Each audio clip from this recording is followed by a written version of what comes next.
적극적으로 기회를 활용하여 명함을 교환하고 1분 정도라도 엘리베이터 스피치를 할 수도 있습니다. 따라서 평소에 자신의 비즈니스 모델을 짧은 시간에 어필할 수 있는 내용을 미리 생각해 놓을 필요가 있습니다.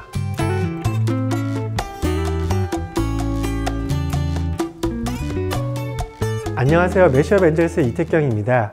이 강의 시리즈는 매시업 엔젤스와 한국벤처투자 그리고 스타트업 얼라이언스가 공동 제작한 스타트업을 위한 투자 유치 책을 기반으로 진행합니다. 이번 강의에서는 투자자에 대해 알아보고 투자자를 만나는 방법에 대해 살펴보겠습니다. 목차는 다음과 같습니다. 먼저 투자자의 분류에 대해 알아보죠. 일반적으로 접하는 국내의 주요 투자자 유형을 관련 법규에 따라 정리해 본 다음의 도표를 보면 스타트업 입장에서는 이렇게 복잡한 투자자 유형을 하나씩 정확하게 인지해야 하나라는 걱정이 들 수가 있습니다. 하지만 그럴 필요까지는 없고 분류에 따른 대략적인 특성만 알고 있으면 됩니다. 크게 엔젤, 소형 VC, 일반 VC, 일반 금융권, 공공기관, 직접 투자, 그리고 일반 법인으로 분류할 수 있으며 투자자 유형은 개인 엔젤부터 경영 참여형 PF 운용사까지 밑으로 갈수록 투자금이 큰 편입니다. 엔젤 투자자는 개인 혹은 엔젤 클럽과 같이 그룹으로 투자를 진행합니다. 그리고 투자형 크라우드 펀딩은 온라인 플랫폼을 통해 다수의 개인 투자자들이 그룹으로 투자를 진행하는 방식입니다. 소형 VC는 일반적인 VC에 비해 작은 규모의 펀드를 운영하는 VC를 의미하며 창업기획자나 기술지주회사는 일종의 소형 VC로 볼 수 있습니다. 창업벤처 PF 운용사는 소형 VC 또는 일반 VC 역할을 합니다.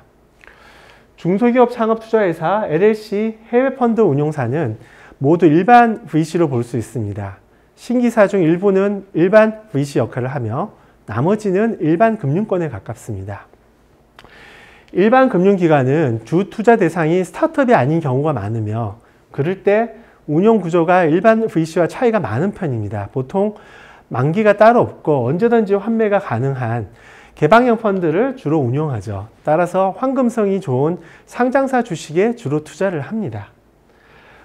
공공기관은 주로 간접 투자나 대출에 대한 보증이 주 업무이지만 최근에는 직접 투자도 일부 진행하고 있습니다. 그리고 투자 경험이 많은 일반 기업은 일반 VC와 유사하게 투자를 진행하지만 그 외에는 일반 VC와 차이가 있기도 합니다. 때론 펀드 결성을 대체하는 목적으로 일반 법인 형태를 활용하기도 합니다. 투자계약 주체 유형에 따라서도 차이점이 있는데 다른 경우보다 개인이나 단일화된 커뮤니케이션 채널이 없는 그룹일 경우 다음과 같습니다. 먼저 개인일 경우에는 투자금이 소규모일 가능성이 높고 조력이 조직적이지 못할 가능성이 있습니다. 하지만 개인 간의 편차가 커서 실력 있는 엔젤 투자자가 기관 투자자보다 조력 측면에서 더 큰 도움을 줄 때도 있습니다. 그리고 일원화된 창구가 없는 엔젤 클럽 또는 투자형 크라우드 펀딩 경우 출자자별로 개인 의견을 개진할 가능성이 높아 각 출자자와 별개의 채널로 소통할 필요성이 있는 것이 큰 차이점입니다. 이제 단계별 투자자 분류에 대해 알아보겠습니다. 원래 시드 이후 단순히 투자 유치 순서에 따라 A, B, C, D, E와 같이 부르는데 이러한 용어는 미국 실리콘밸리의 관행을 국내로 가져온 것입니다. 처음에는 우선주의 발행 순서에 따라 첫 번째 우선주는 시리즈 A, 두 번째 우선주는 시리즈 B와 같이 불렀으나 어느 시점부터 소규모 첫 번째 투자는 별도로 시드로 부르게 된 것이죠. 원래 투자 라운드별로 기준이 되는 투자 금액이나 기업 가치는 따로 없습니다. 그러나 가이드를 원하는 스타트업도 많아 제가 느끼는 2020년 현재의 각 투자 라운드별 투자 금액과 기업 가치 그리고 대략적인 단계를 도표에 정리해 보았습니다. 도표를 보면 투자 금액 기준으로 수억 원까지는 시드 라운드라고 볼 수 있고요. 그리고 투자 금액 20억 원에서 40억 원 정도는 시리즈 A, 그리고 투자 금액 50억 원에서 150억 원 정도는 시리즈 B, 그리고 투자 금액 수백억 원 이상은 시리즈 C로 볼 수가 있겠습니다. 그리고 국내에서는 초기, 중기, 후기의 단계별 투자자들의 특성이나 투자 스타일의 차이가 꽤 있는 편입니다. 뒤로 갈수록 기대치와 눈높이도 높아지고 투자 유치 소요 기간도 길어지는 편이죠. 시드와 프리시리즈 A는 초기 투자자라고 볼 수 있는데 대다수의 스타트업은 2단계의 투자자로부터 첫 투자를 받을 것입니다. 투자 기준은 주로 팀의 역량과 비즈니스 모델의 가능성에 기반하죠. 시리즈 A와 시리즈 B는 중기 투자자라고 볼 수 있는데 투자 기준은 팀 외에도 검증된 비즈니스 모델과 서비스나 수익 모델의 지표를 보게 됩니다. 시리즈 C 이상은 후기 투자자라고 볼 수 있으며 주로 본격적인 성장을 이루어 성공 궤도에 진입한 기업을 대상으로 투자를 진행합니다. 적정 기업 가치를 비롯해 상장 시장과도 직접적인 관련이 있죠. 단계별 투자자 외에 재무적 투자자와 전략적 투자자의 차이점에 대해서도 알아볼 필요가 있습니다. 투자 목적이 서로 다른 부분이 있기 때문이죠. 재무적 투자자는 기업 성장에 따른 투자 수익이 주목적입니다. 장점으로는 특정 기업과 이해관계가 없기 때문에 전략적 투자자에 비해 중립적이라는 점입니다. 전략적 투자자는 투자 수익을 얻는 것 외에 다른 목적도 가진 투자자입니다. 가볍게는 시장 동향을 파악하기 위한 것부터 기존 사업과 전략적 시너지를 모색하거나 혹은 신기술 확보, 신사업 발굴까지 여러 가지 사업 시너지도 모색을 하죠. 장점은 계열사의 인프라 네트워크를 활용해 포트폴리오사의 성장을 도울 수도 있고 사업 시너지가 있을 경우 때론 재무적 투자자보다 적극적으로 투자를 진행한다는 점입니다. 하지만 간혹 사업 관련 독점권이나 우선 협상권을 요구할 때도 있으니 주의해야 합니다. 이제 투자자의 역할에 대해 살펴보겠습니다. 최근 자금은 국내 스타트업 생태계에서 가장 흔한 자원이 되었습니다. 투자자는 자금 외에도 다양한 조력을 통해 스타트업의 성공 가능성을 높이고 빠른 성장을 돕는 비즈니스 파트너 역할을 합니다. 투자자는 비즈니스 네트워킹을 통해 협력업체 후보나 고객사 후보에 대한 미팅 주선을 하기도 합니다. 또한 스타트업의 시행착오를 줄일 수 있는 경험 있는 주요 시니어 구인 시에 해당 분야 인맥을 통해서 소개해 주기도 합니다. 이외에 해당 투자사의 포트폴리오사 선배나 동료 스타트업으로부터 배우는 피어러닝, 즉 동료 학습도 의미가 큽니다. 그리고 공개 데모데이 또는 비공개 데모데이를 통하거나 아니면 적절한 투자자 후보에 대한 1:1 소개를 통해 후속 투자 유치를 지원하기도 합니다. 적극적인 투자자라면 투자 유치 전략이나 IR 자료에 대한 자문 등 투자 유치 전반에 걸쳐 조언을 제공하기도 합니다. 투자자는 각자의 이력과 다양한 투자 경험에 기반해 경영 관련 조언을 제공하기도 합니다. 하지만 투자자의 조언 중 간혹 틀린 부분도 있으니 창업자는 항상 본인의 판단하에 받아들일지 말지를 결정해야 합니다. 이외에도 교육 프로그램이나 PR 지원을 비롯한 다른 지원 프로그램을 갖춘 투자자도 있습니다. 그러면 투자자는 어떻게 운용할까요? GP, 제너럴 파트너는 업무 집행 조합원을 뜻하는데 펀드의 채무에 대해 무한 책임을 지는 조합원입니다. 투자 대상 발굴과 심사 및 전반적인 펀드 운영을 맡는 주체인 투자사가 여기에 해당됩니다.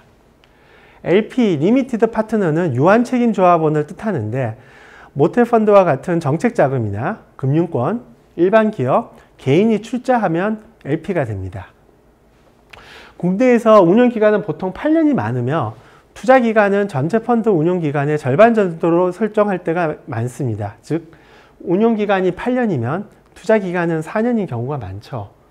나머지 4년은 사후관리를 하게 됩니다. 펀드의 일정 비율을 연 단위의 수수료로 받는 관리 보수와 운영 경비로 실제 비용들을 충당하게 됩니다. 그리고 기준 수익률을 초과하는 투자 성과를 내게 되면 별도의 성과 보수를 받게 됩니다. 따라서 투자자는 좋은 투자 성과를 내기 위해 노력하게 됩니다.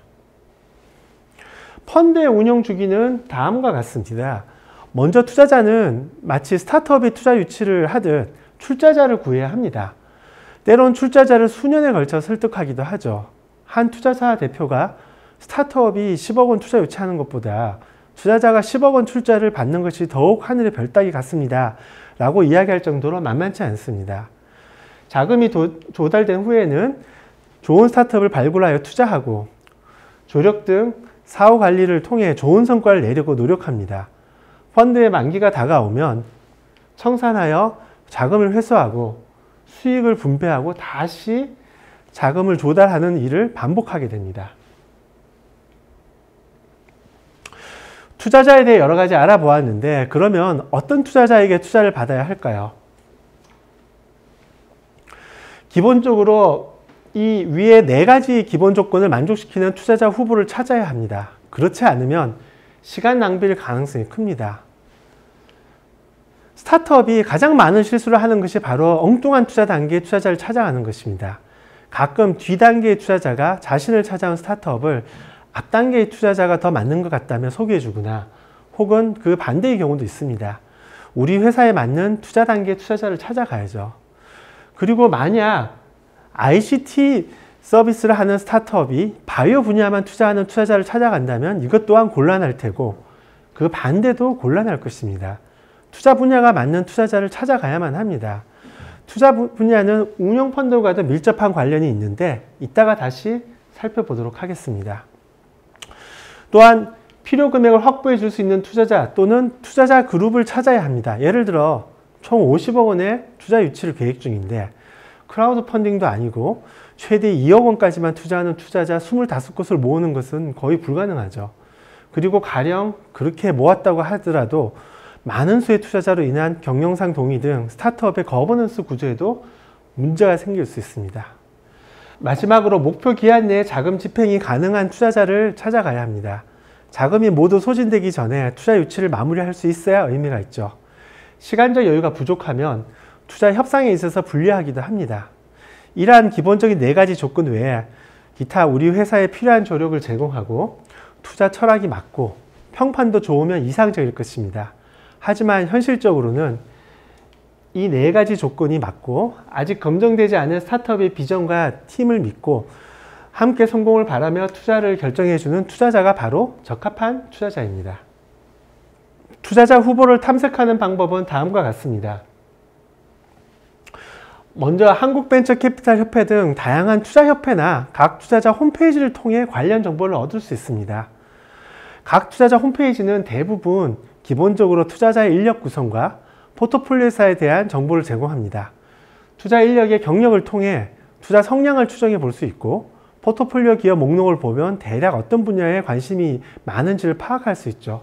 하지만 홈페이지가 업데이트 되지 않거나 또는 홈페이지가 없을 수도 있기 때문에 홈페이지만으로 필요한 정보를 모두 얻기 힘들 때는 다양한 방법으로 정보를 수집해야 합니다. 두 번째는 모태펀드와 같은 펀드의 출자자 홈페이지를 통해 정보를 얻을 수 있습니다. 각 펀드는 대부분 주 목적 요건이 있는데 이러한 요건이 맞아야 투자 진행이 가능합니다. 예를 들어 4차 산업혁명 분야에 투자를 해야 하거나 창업자 중 재창업자에게 투자를 해야 하거나 혹은 수도권이 아닌 특정 지역의 기업에만 투자를 해야 할 수도 있죠. 주목적 요건에 맞는 투자를 대략 3분의 2 정도를 채울 경우 나머지는 다른 조건의 기업에 투자할 수 있기도 합니다. 보통 홈페이지에서 펀드 유형별 목적, 투자 규모, 결성 시기, 존속기간, 운영사에 대한 정보를 얻을 수 있습니다. 그리고 투자자의 페이스북 페이지와 블로그, 뉴스레터를 통해 좀 더 자세한 최신 정보를 확인할 수 있습니다. 이외에도 스타트업 관련 미디어나 또는 투자 통계 사이트 등 기타 투자 관련 온라인 정보를 통해 투자자에 대한 정보를 참고할 수 있습니다.